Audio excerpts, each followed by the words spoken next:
Hello and welcome, I am Matt. This is Stock Speedrun number 2 for the weekend of April 30th, 2022. If you, dear viewer, are unfamiliar with what a stock speedrun is, as always, you can check this video's description for an explanation and a disclaimer as to its content. Let's see what we got. Ooh, fancy Bioscience. Fancy Bioscience where the chart doesn't go anywhere except for right here. What happened in March of last year? I don't think I can find out, actually, because the Yahoo articles only go back a year, unfortunately. That kind of sucks. I would very much like to know. So, okay. Let's back up a second. IPO'd back in November. Actually, I wonder if this... You know what? This might have been a SPAC at some point. This seems like, these sudden price movements seem very SPAC-like. And I'm gonna guess that here is when the merger happened, and it turned into INVO Bioscience. Actually, that doesn't make a whole lot of sense because a SPAC usually is a SPAC for longer than that. And I also can't explain this sudden drop here.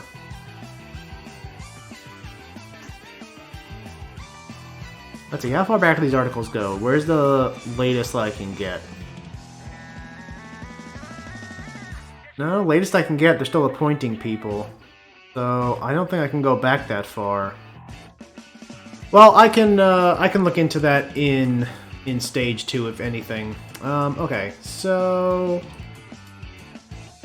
They actually have revenue. Commercial stage, okay, very nice. Fertility company provides assisted reproductive technologies. INVO cell, medical device that allows fertilization and early embryo development to take place in vitro within the woman's body. For people who cannot conceive and gestate naturally, I assume. So that's nice. Let's see here. Okay. Actual estimate.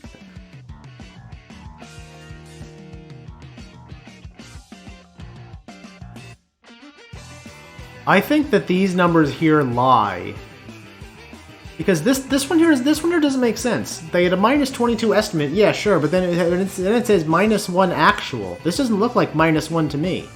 Because that would mean that that this quarter oh wait, maybe that number's not here yet. Hold on, let me go look at that. Where is quarter 4? Fourth quarter fiscal year.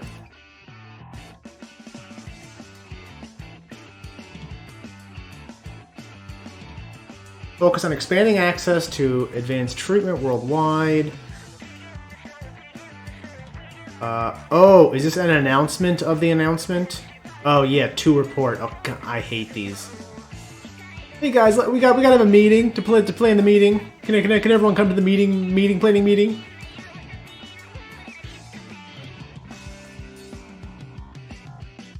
Okay. Regained full U.S. commercialization rights to sell its INVO cell. Did they lose it at some point? It says regained. That's strange. Directly into existing in vitro fertilization. Blah, blah, blah. I don't care. Give me the numbers. For 2.8 million. That does not track.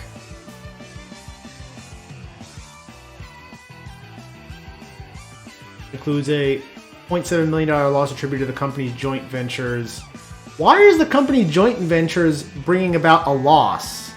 That's not typically why you do joint ventures. You think you're going to do joint ventures because you think it's going to be good for the company. Whatever. Compared to 3.7 in the year prior. I unfortunately can't go back that far. Actually, 3.7. Quarter 4, yeah, that kind of tracks with 3.7. I don't think quarter 4 is showing up here right properly, but I think these numbers are correct because 3.81 kind of tracks with the 3.7. Sometimes the numbers don't match up perfectly, but it seems like that's roughly correct. Let's see. Revenue for 2021 was 4.2.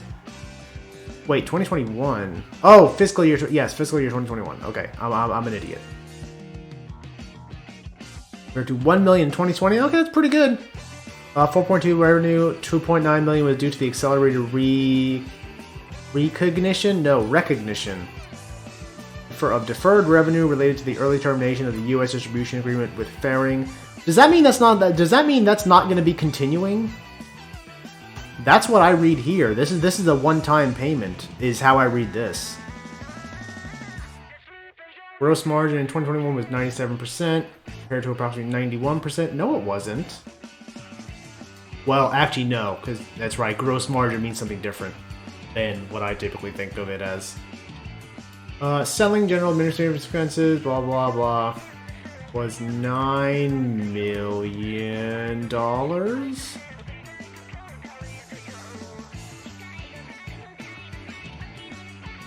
2021 and 2020. So it was more in 2020. I wish it was showing me the goddamn numbers here, because I want to see that bar, because it seems like this blue bar is going to be a lot lower, while as the revenue was going to be a lot higher. But again, reading this, 2.9 million was due to the accelerated recognition of deferred revenue. So this was back pay revenue. Over what amount of time? I don't know. But that makes me think this is one time and it's not going to recur. Non-cash stock-based competitive, the increase was approximately 2.9 or not 49% in selling general and administrative expenses, partially results of the approximately 0.9 million in increased non-cash blah blah blah. Increased expenses related to the operations of the consolidated Atlanta JV and approximately 4 in legal startup costs related to new and potential INVO centers.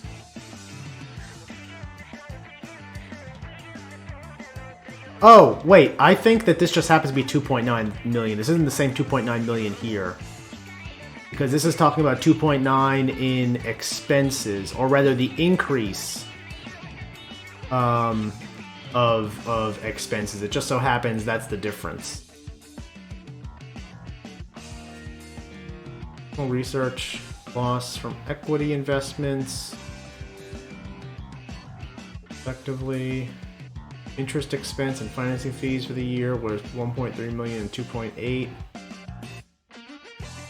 You have interest? Well, actually, I guess that makes sense. The decrease of approximately 1.5 million, partially due to decrease in amortization discount. Decrease of approximately... So they had less fees in 2021, and that is due to the decrease in amortization of discount, debt insurance costs, and interest on the 2020 convertible notes. Okay, that's good.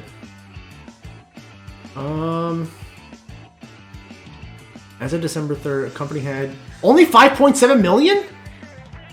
And you're blowing through 9 million last year? You don't have a good runway, bro.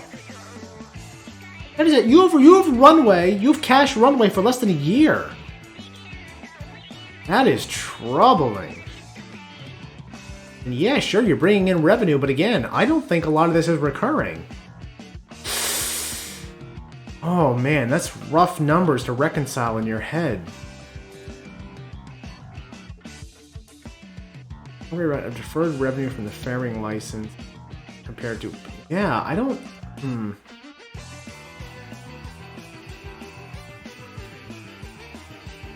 See, what else is in here? Expands U.S. commercialization efforts. I mean, that's good.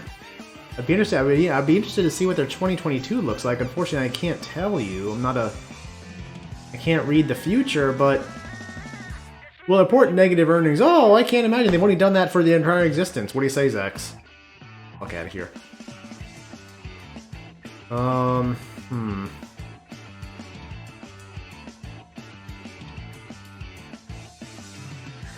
Yeah. I see, I'm looking at this, and not only is it going down, but it could be heading for reverse split territory soon.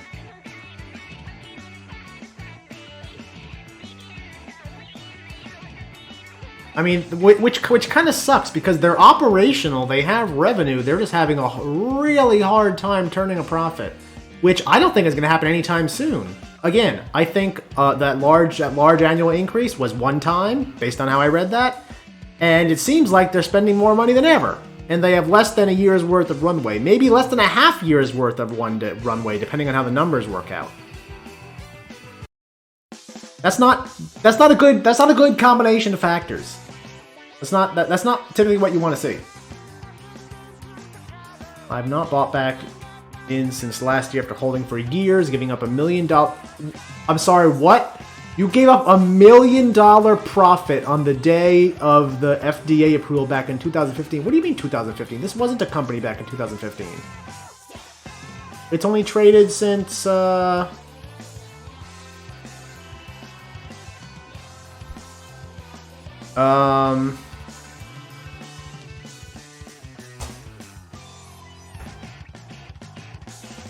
Oh, I don't like that this came up. Somebody's common stock will begin trading on a split-adjusted basis. Wonderful. On Tuesday, May 26th. Oh, wait a minute. They have had reverse splits in the past, and that was one of them? On Tuesday, May 26th of 2020.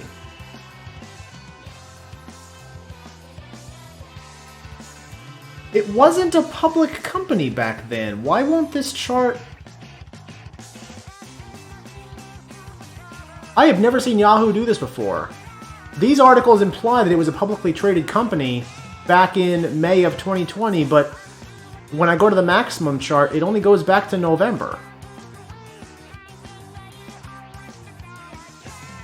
Was it ever a SPAC? No.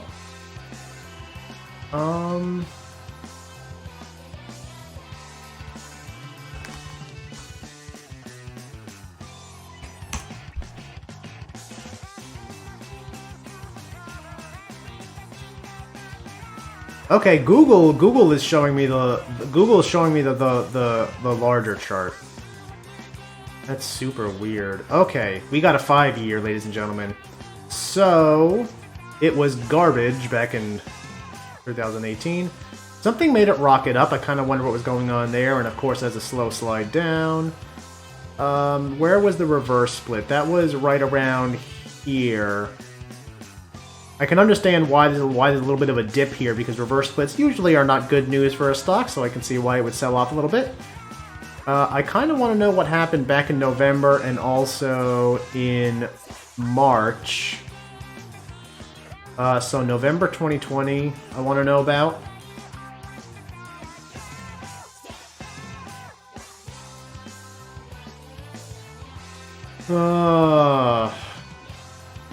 Announces pricing of follow-on public offering.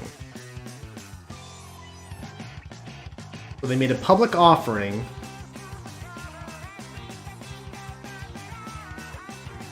Common stock. So they made it. So they announced an offering of this many shares at 320. Where's the chart that I had?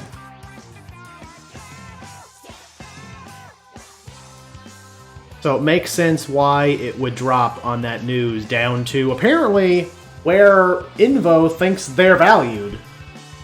They're like, hey guys, you're valuing us way too high. This is what we think it should be. And then of course it drops down to that level. But then what happened in March? I want to know what happened in March. Oh, what? Nope. Nope.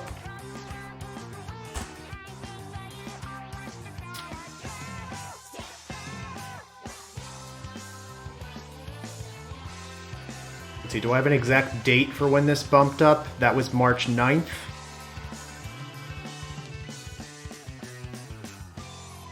Oh, here's something. Oh, yes, this is exactly what I wanted. 75% in pre-market. That's insane. Through company-owned clinics. Oh, that's it? That's all it said? Okay, I mean, that's I guess good. I mean, you know, I'm from the future, and it seems like it didn't work out all that well. But I can see how that could be construed as good news at the time. So that kind of makes sense.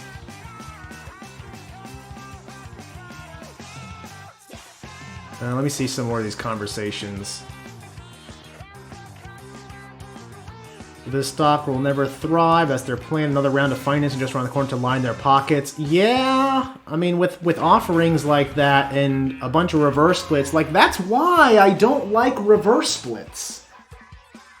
That's why I don't like reverse splits, because if you do a reverse split, there's one of two things going on.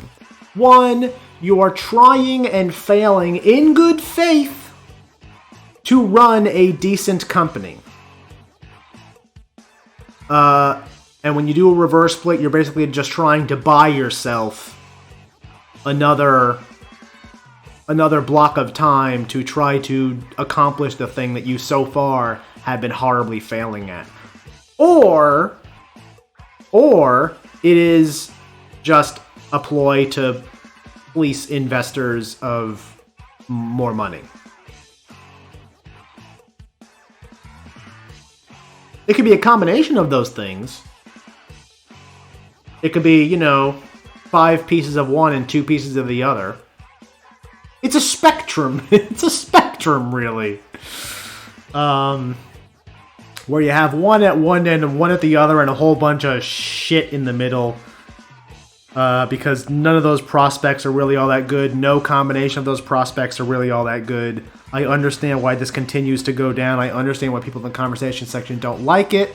I do understand why I had some good pops last year.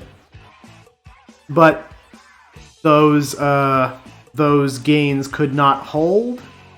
In fact, I think not a week or two later, it seemed like it was back down to the levels it was before that pop. And, yeah, I feel like everything I just said, I don't think you'd be surprised for me to go over and hit this sell button, right? Like, that's not a surprise to anybody, considering all the shit that I just read. And I would hope that anybody that reads all this would go and think this was a sell also. This is not something that you need to be hitching your wagon to. That's just my opinion. That's just my opinion, and guess what? And guess what? You'll get more opinions in the next one. I'll see you then.